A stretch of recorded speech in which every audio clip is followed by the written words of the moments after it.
Hello and welcome back to Simon's Rants. I'm Simon and I just watched The Irishman, which is Martin Scorsese's new gangster film about Frank Sheeran and Jimmy Hoffa. It's the long-awaited reunion of Scorsese and De Niro. It's also getting Scorsese and Al Pacino together for the first time, after a long time that people have been waiting for this. And it also brings back Joe Pesci, it's got Ray Romano in it, it's got a great cast. This is great ensemble, and understandably, they all have great chemistry and work together very well. So this plot essentially is, in case you don't know, it's about the life of Frank Sheeran, who worked very closely with Jimmy Hoffa up until his disappearance. So this movie kind of is just another one of those Scorsese gangster movies that it's about being in the mob, it's about all of that lifestyle of being in the Italian mob and what that looks like. And like most of his gangster movies, it's more about the characters than the events that are happening.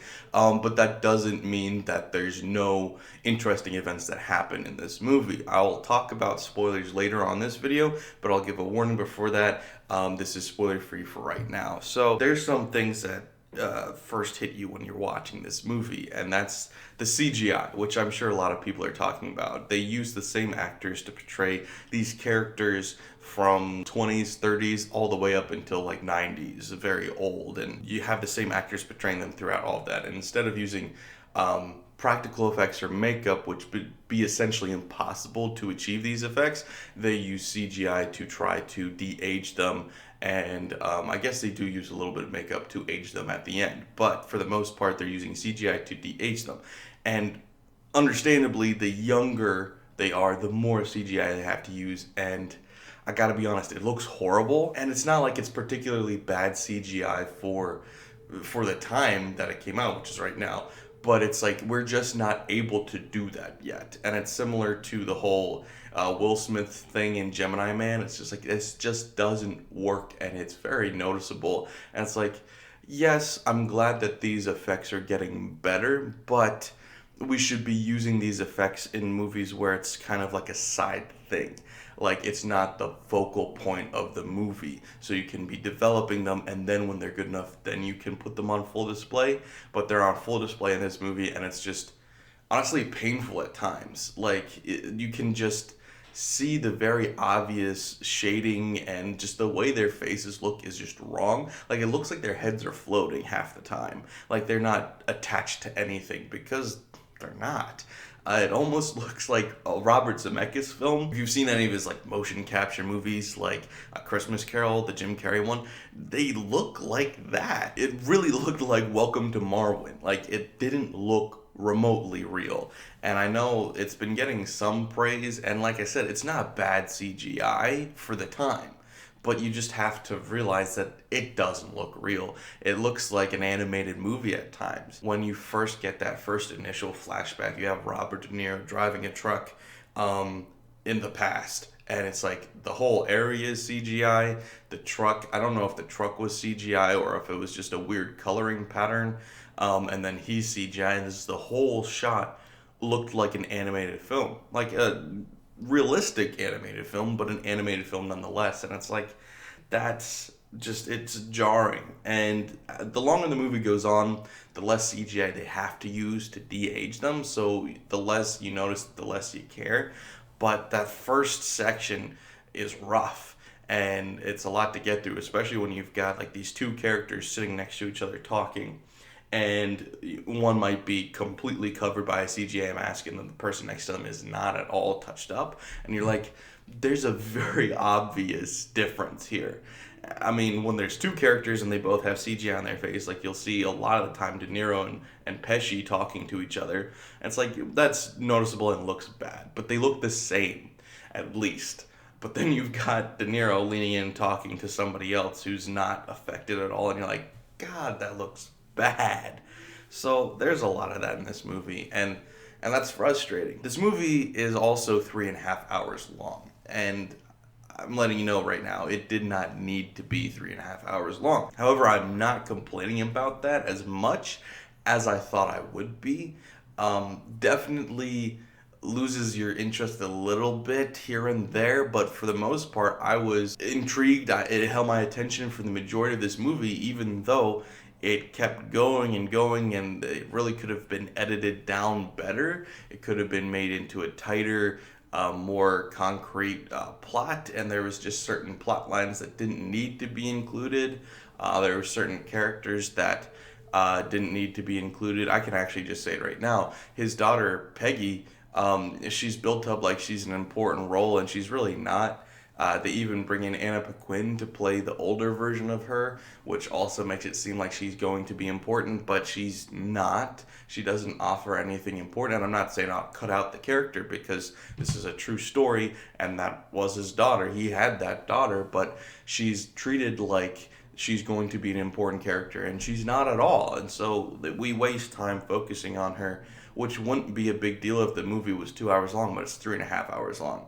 And I didn't even watch this in one sitting. I watched half of it last night, half of it this morning, because, I mean, it was too long. I don't want to sit there for a movie that's meandering through 3.5 hours. If you've got a plot that legitimately takes up that amount of time, keeps you on the edge of your seat that whole time, yeah, I can appreciate that. I can understand that. But this did not need to be that long. Not that it was bad, but it just did meander when it didn't need to. And honestly, putting the CGI in that together, you understand why this movie was rejected by every major studio. Martin Scorsese didn't put this through Netflix because he was trying to do something unique or special or different. He did it because nobody wanted it. And it makes sense, because this movie just, it does not fit the bill for a normal theatrical movie. And granted, that doesn't mean it's bad, but this didn't need to be that way. And it's unfortunate, because I get he wanted to use Robert De Niro, he wanted to use Al Pacino, he wanted to use Joe Pesci, but realistically, if you wanted to make this movie and do it well, you should have gotten actors somewhere in the middle, like 30 or 40, and then that way you can use makeup to age them up and down. Do something like Citizen Kane. That's what they did in that, where it's like you start in the middle, and that way you can work both ways, and it doesn't look that bad either way. It can actually look really good and really realistic. But if you're starting at a point where these actors are in their 60s or 70s, you can't de-age them without it looking awful. And as much as you can take their face and just smooth it up so that they look younger and prettier, they still are walking around like they're these old people, and it's laughable at times. Like, it's honestly hilarious. There's this scene where Robert De Niro is supposed to be like curb stomping this guy, and he's moving around like this old dinosaur, and you're like you're not 40 or whatever you're trying to be in this scene, 30, 40, whatever. You're obviously older, and you're trying, and it looks bad, it looks funny. And that's the last thing I want to be doing during a fight scene in a gangster movie, is laughing because it looks goofy. So there's definite problems with this movie, but I was honestly also really entertained the whole time, or most of the time. So it's interesting how many things they do wrong in this movie, yet I came out of this movie wanting to say it's a good movie. It's not great. It's sometimes bad, but usually good. And at the end of the movie, I'm coming out of it thinking it's somewhere around a 7.5. And that's impressive. For how many things they do wrong in this movie, to come out of it with a positive rating is saying that there must be something right going on in this movie as well. And part of that's the casting. Part of it's the directing. The directing's great in this movie. There's so many great shots. There's so many artistic moments. There's so many subtle little references and innuendos, for lack of a better word, little Easter eggs for the audience that just are interesting without getting anything away. There's this part in the movie where De Niro has to do something for somebody else, and you see him go and do it, and there's this little montage and this narration of him doing these things, and you see a level of progression in it. And then afterwards, he goes and meets him at this bar, and as he's going into the bar to talk to him, there's this song playing, and the song playing, you hear the words say, "You belong to me." And it's a nice little subtle thing because it's just a nice little way to set the tone without you necessarily knowing why it's setting the tone, because unless you're looking for it, you won't notice it.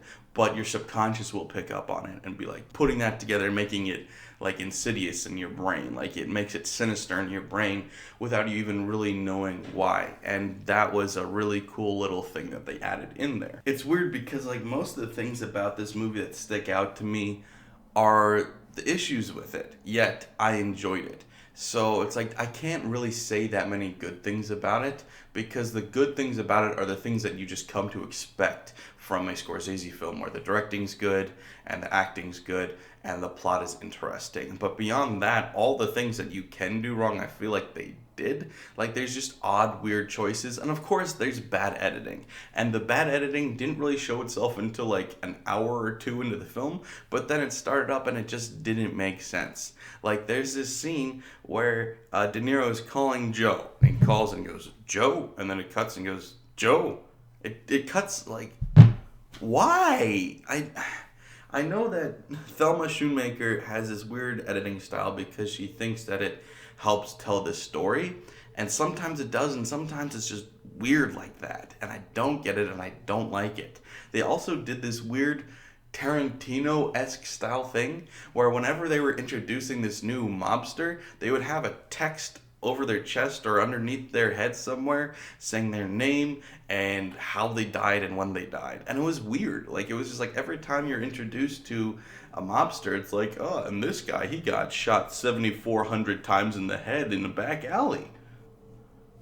Okay, thank you. I get that this is a story being told by De Niro, so maybe he's looking back and that's what he's thinking about the people, and he's saying like, and then there was Bobby, and you know Bobby, he got shot in the face a lot.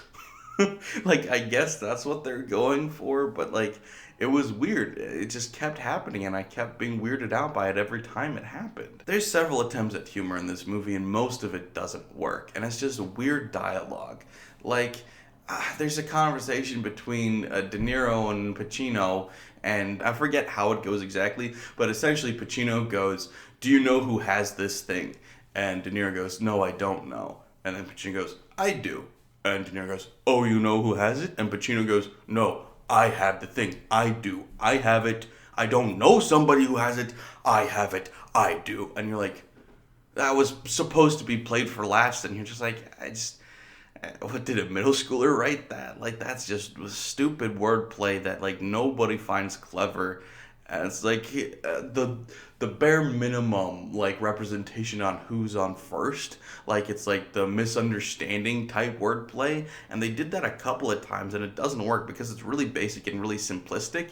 And it's just like, I guess that it was supposed to come across that it was realistic and like these conversations are genuine, ha ha ha, look how weird and quirky we are, but it just didn't work, and I didn't like that. Al Pacino in this movie was weird, by the way. Like, he almost sounded at times like he was doing an Adam Sandler impression of Al Pacino, where he's talking and he's like, everything that you have was bought you on a truck. I don't know how Jimmy Hoffa talked. I don't know much about Jimmy Hoffa at all. I don't know the history of him that well, and I don't know what he looked like, and I don't know what he talked like. But I just honestly doubt that doing an impression of Adam Sandler doing an impression of Al Pacino would get you to a good Jimmy Hoffa impression.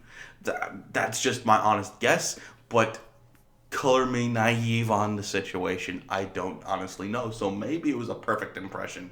It was just kind of goofy. Al Pacino, despite his weird voice thing, he was good. And I felt like the older the characters got, the less they did their little cliches and their little weird mannerisms and stuff. And they kind of just turned into themselves as actors, which is bad acting, but it got less annoying. Al Pacino was okay. De Niro was fine. Joe Pesci was great. And Joe Pesci probably has some of the best lines in this movie as well. He became probably my favorite character. Actually, surprisingly, I thought Ray Romano was the best part of this movie. I liked him a lot. He was really good. He didn't do a whole lot, but in his few scenes, I really liked him, actually, which was surprising going into this movie that's got a bunch of powerhouse Italian gangster actors, and then you've got Ray Romano being the most interesting thing in the movie. Also, you've got Stephen Graham playing another character called Tony Pro, and he was probably my second favorite in this movie after Ray Romano. He was really good. Once again, he doesn't do a whole lot, but he was kind of like the bad guy to a certain extent. There's no real bad guy. It's a bunch of gangsters all going after each other in different ways, but he is at a certain point a nuisance, and he was really good at that, and he was really good in this role, and I enjoyed his performance a lot. So in the end, I guess this is just a basic Scorsese film. It's not a great Scorsese film, and it's not his worst film either. It's just your average basic Scorsese film where it's like it's got moments of brilliant directing, it's got pretty good acting throughout, and then it's also just got weird editing and weird choices made in it, some sloppy script writing, and then also just weird things that you wouldn't expect to make it past him that somehow make it in the film. Like weird things. Like at one point they're at this club or whatever, and there's a lounge singer singing, and he's like singing this almost operatic song, like something really loud and robust, and he's moving his mouth like this when he's singing, like he's like oh ba ba da, and he's just not moving his mouth at all, and you're like, that looks horrible. How does that lip syncing make it past Scorsese? How does he look at that and go, yeah, that looks real, that looks fine? How does that stuff make it past him? And it's like almost every movie, honestly, there's like one or two weird things like that. I know I said a lot of negative things about it, and so you might be wondering why I gave it a relatively positive rating of the 7.5, something like that, 7.5, somewhere around there. Definitely not film of the year type stuff, but you know, enjoyable. I would recommend it to people. You might be wondering why then, if I have so many complaints about the movie, why am I speaking at least kind of highly of it? And my answer is, I don't know. I was entertained.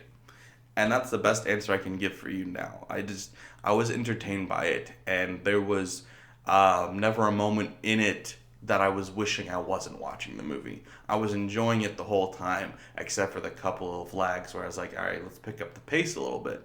And so I can't really give you a reason as to why, other than what it wanted to do, it did well. I don't love gangster movies because I feel like most of them are the same thing. Essentially, when you break it down, all of these movies are just about a bunch of insecure guys trying to prove themselves to each other, and I don't find that interesting because, once again, that's what this movie is about. It's about insecure guys who make stupid decisions because they're too insecure to try to be humble in front of other people. They have to constantly be proving themselves, and I don't enjoy that because I just think it's silly.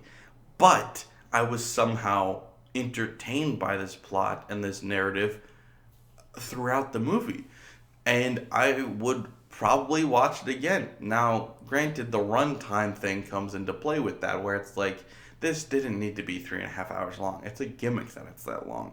This could have been 2 hours long easily, but whatever. Scorsese, do your weird thing. I don't know. I could see myself watching it again. But at the same time, I'm not going to rush to watch it again because of this runtime. So essentially, that's all I have to say about it, spoiler free. And there's honestly not that many spoilers to get into with it, but I will get into some spoilers coming right up. But if you don't want to see that, you don't want anything spoiled, you can click away now. But please like, share, and subscribe. It really does help me out a lot, guys. Thanks. Bye. So, spoilers. I guess the main thing to talk about is the ending of this movie, or the end of Joe Pesci's cycle, because he has this really cool moment where essentially all of the gangsters are dying one way or another. Throughout their whole life, people are dying because they're getting killed, they're getting shot, they're getting bumped, and they're in that mindset of the strong will survive, the smart will survive. You even have, at one point, these people come to De Niro and say, your attorney is dead, and goes, oh, who did it? He's like, cancer. The guy was 80, you know? The idea of them dying of natural causes is a brand new idea to them. Like, it's dawning on them, like, oh, wow, we're not invincible just because we're smarter than everybody else. And that's a thing that both De Niro and Pesci go through. And you see Pesci go through it first because Pesci's character has a stroke. There's this really cool moment where De Niro is visiting him and they're playing like bocce ball or whatever. And then Pesci is getting like pushed away in his wheelchair. And De Niro goes like, where are you going? And he goes, church. Church? I'm like, don't laugh, you'll see. and he goes to church, and then as the narrator goes, like, he goes to church and then he goes to the graveyard, and that was just really, really a good moment in this movie. Probably the best moment in this movie, where you think about it, you like kind of get goosebumps, going like, wow, that was powerful. And from that moment on, you see De Niro become a little more aware to then obsessed with his mortality. Granted, this is a slower part of the movie that I almost felt didn't fit with the rest of it, but it was an interesting look at this character become terrified of his mortality and start questioning what is the meaning, what is the purpose. And he just says, like, you have to wonder where you'll be, because I mean, how the hell did this all start? And so it's really interesting, and I liked that. Even though it didn't really seem to fit entirely, I did like that moment. Going back to his daughter thing with Anna Paquin, I felt like you could have cut that out entirely. Like, you wouldn't have saved a lot of time. You would have saved probably like 15 minutes at the most, but it really didn't fit any time they focused on it, and it didn't add anything. And the movie is 3.5 hours long. Anything you can do to cut it down, make it a little bit shorter, that helps. Also, by the way, did anybody else notice the credits are 15 minutes long? Isn't that a little bit long? I feel like that was a little bit long. I feel like making it this long was a bit of a gimmick, like a bit of a ploy to be like, hey, look, I made it 3.5 hours long. I'm like, okay, good for you, Scorsese. I don't know, I didn't feel like she added anything to it, except for question, for me at least, whether or not Jimmy Hoffa was a pedophile, because it really seemed like it, and I looked it up and there wasn't anything about it, but just the way that they showed him interacting with the girl, like, maybe it was supposed to be like a grandfatherly thing, it just came across as creepy to me.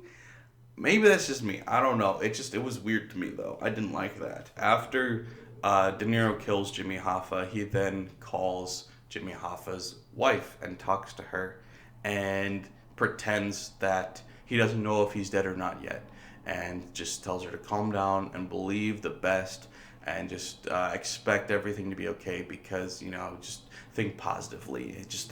He'll be okay, it's fine.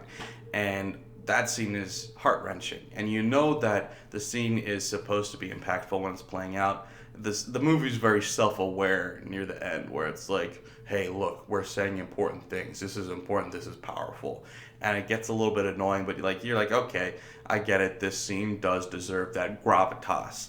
But then later in the movie, like 5-10 minutes later, you have De Niro talking to this priest. Like I said, he's very concerned about his salvation and what's going to happen next. And he's like, what kind of man would have that kind of phone call? And you're like, don't ask me that. Show me the scene and let me ask that. Because we're already asking that as an audience. As an audience, we're already going, like, what? How do you do something like that? How do you make yourself have that conversation? You kill somebody and then turn around and talk to his wife, who's your friend, and act like nothing happened. How can you do that? And then him asking you that right after you just asked it, it makes you kind of roll your eyes a bit and be like, yeah, I know, I just asked that. You don't have to spoon feed me that. I guess this is just where it comes down to. Scorsese, when he's good, he's great, and when he's sloppy, he's sloppy. Every film he does has, like, moments of greatness and then different levels of sloppiness in it. Every one. And the one that has the least sloppiness is the best, because, like, there will be sloppiness in a Scorsese film no matter what. So it's just about damage control, honestly, because, like, Scorsese's gonna do something silly or something sloppy or something stupid in one of his movies, so it's just about how little will he do. And that's a weird thing to say about such a great filmmaker.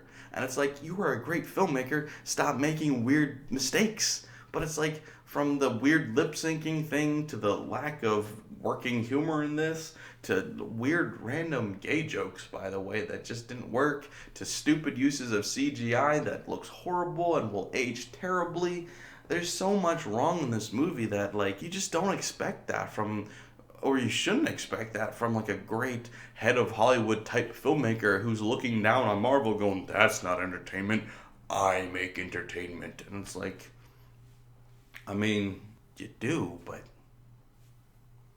what is this? Like, granted, not a bad movie. Like I keep saying, it's not a bad movie. Somehow I came out of it with a positive reaction. Despite everything, I came out of it with a positive reaction. but I can't call this film a great classic in the making or an instant classic or even great, period. And it's funny, you see so many reviews of people saying, like, this is a dream come true for cinephiles. And I'm like, why? Just because of the casting? And I feel like some people get caught up in the moment of things like that. It's a legendary cast with a legendary director. It's an amazing movie. It's like, but was it though?